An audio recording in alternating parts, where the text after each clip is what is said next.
കോഴിക്കോട് നഗരമധ്യത്തിൽ 15-കാരിക്ക് നേരെ ലൈംഗിക അതിക്രമം നടത്തിയ കേസിൽ കൂടുതൽ പേർക്ക് പങ്കുണ്ടോ എന്ന് വിശദമായി അന്വേഷിക്കാൻ പോലീസ്.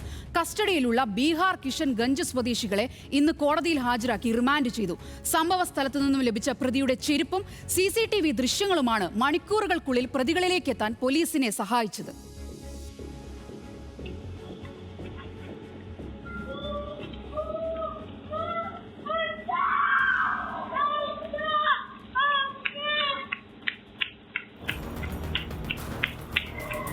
തിങ്കളാഴ്ച രാത്രി 7 മണിക്കായിരുന്നു അതിക്രമം. ട്യൂഷൻ കഴിഞ്ഞ് ബസ് ഇറങ്ങി വീട്ടിലേക്ക് നടക്കുകയായിരുന്നു 15-കാരി.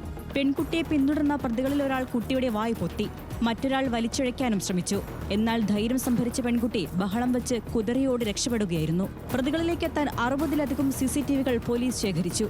സംഭവ സ്ഥലത്തു നിന്ന് പ്രതികളിൽ ഒരാളുടെ ചെരുപ്പ് കിട്ടി. അതിൽ സിമന്റിന്റെ അംശമുണ്ടായിരുന്നു. ഇതോടെ പ്രതികൾ കെട്ടിട നിർമ്മാണ മേഖലയിൽ പണിയെടുക്കുന്നവരാകാമെന്ന് പോലീസ് സംശയിച്ചു. അവർ അതിൽ നിന്നും ചെറിയ സിമെൻറ്റിൻ്റെ അംശങ്ങൾ കണ്ടെത്തുകയും ഈ അങ്ങനത്തെ ആ തരം ജോലികൾ ചെയ്യുന്ന ഒരു തൊഴിലാളി ആയിരിക്കാം ഈ കുറ്റകൃത്യം ചെയ്തിരിക്കുന്നതെന്ന് മനസ്സിലാക്കുകയും അത് കേന്ദ്രീകരിച്ചുള്ള അന്വേഷണം നടത്തിയതിൽ ലോക്കൽസുമായിട്ടൊക്കെ സംസാരിച്ചതിലും അത് അന്യസംസ്ഥാന തൊഴിലാളികളൊക്കെ സംസാരിച്ചതിൽ ആ ഭാഗത്ത് ഇങ്ങനെ ജോലിക്ക് പോകുന്ന കുറച്ച് പേരൊരു സ്ഥലത്ത് താമസിക്കുന്നുണ്ടെന്ന് മനസ്സിലാക്കുകയും അവിടെ എത്തി വിശദമായി നമുക്ക് കിട്ടിയ വിഷ്വൽസ് വെച്ച് വിശദമായി ചോദ്യം ചെയ്തതിൽ ഈ പ്രതികളിലേക്ക് എത്തിച്ചേരുകയും ചെയ്യുകയായിരുന്നു. ചാലപ്പുറം ഭജന കോവിലിന് സമീപം ഇതര സംസ്ഥാന തൊഴിലാളികൾ കൂട്ടമായി താമസിക്കുന്നിടത്ത് വച്ചാണ് കിഷൻഗഞ്ച് സ്വദേശികളായ ഫൈസാൻ അൻവർ, ഹിമാൻ അലി എന്നിവരെ ഖസബ പോലീസ് അറസ്റ്റ് ചെയ്തത്. ഇവരുടെ രേഖകൾ ഉൾപ്പെടെ വിശദമായി പരിശോധിക്കുകയാണെന്ന് പോലീസ് അറിയിച്ചു. സംഭവത്തിന്റെ പശ്ചാത്തലത്തിൽ രാത്രികാല പട്രോളിംഗ് കൂടുതൽ ശക്തമാക്കുമെന്നും പോലീസ് വ്യക്തമാക്കി. ന്യൂസ് മലയാളം, കോഴിക്കോട്.